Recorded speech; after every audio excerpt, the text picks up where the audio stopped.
সার্জিস আলম এই ঘটনাকে রাজনৈতিক রূপ দেওয়ার জন্য ছাত্রদলকে দায়ী করে ফেসবুকে পোস্ট করেন।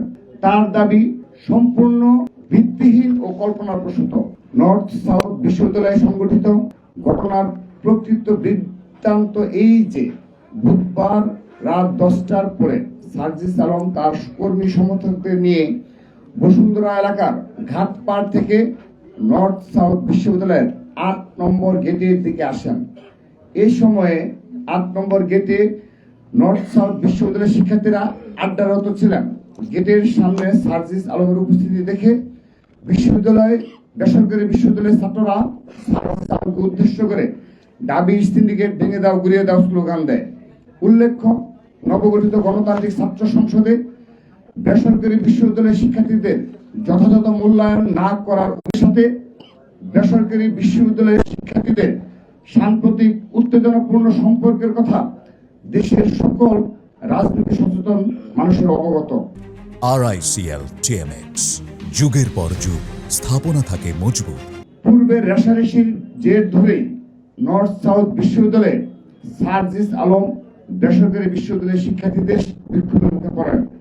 এ সময়ে সার্জিস আলমের সাথে নর্থ সাউথ বিশ্ববিদ্যালয়ের শিক্ষার্থীরা বাক বিতণ্ডায় জড়িয়ে পড়েন। সার্জিস আলমের সাথে নর্থ সাউথ বিশ্ববিদ্যালয়ের শিক্ষার্থীদের বিরুদ্ধে সূত্রপাত নাগরিক পার্টি এবং গণতান্ত্রিক ছাত্র সংসদের মধ্যকার দাবি বনাম প্রাইভেট বিশ্ববিদ্যালয় নিয়ে চলমান অভ্যন্তরীণ কুন্দল থেকে।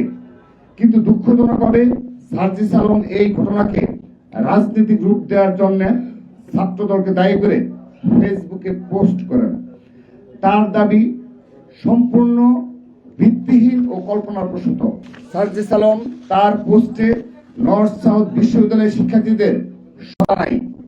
সার্জিস আলমের বক্তব্যে জুলাই আগস্টের গণ অভ্যুত্থানে বেসরকারি বিশ্ববিদ্যালয়ের শিক্ষার্থীদের নজিরবিহীন ত্যাগকে মর্যাদা হানি করা হয়েছে। আমরা তার এই বক্তব্য প্রত্যাহার করার দাবি জানাচ্ছি। উল্লেখ্য, ঘটনাস্থলে জাতীয়তাবাদী ছাত্রদলের কোন সাংগঠনিক কার্যক্রম ছিল না সেদিন। নর্থ সাউথ বিশ্ববিদ্যালয়ের ছাত্রদলের নেতাকর্মীরাও ঘটনাস্থলে ছিল না।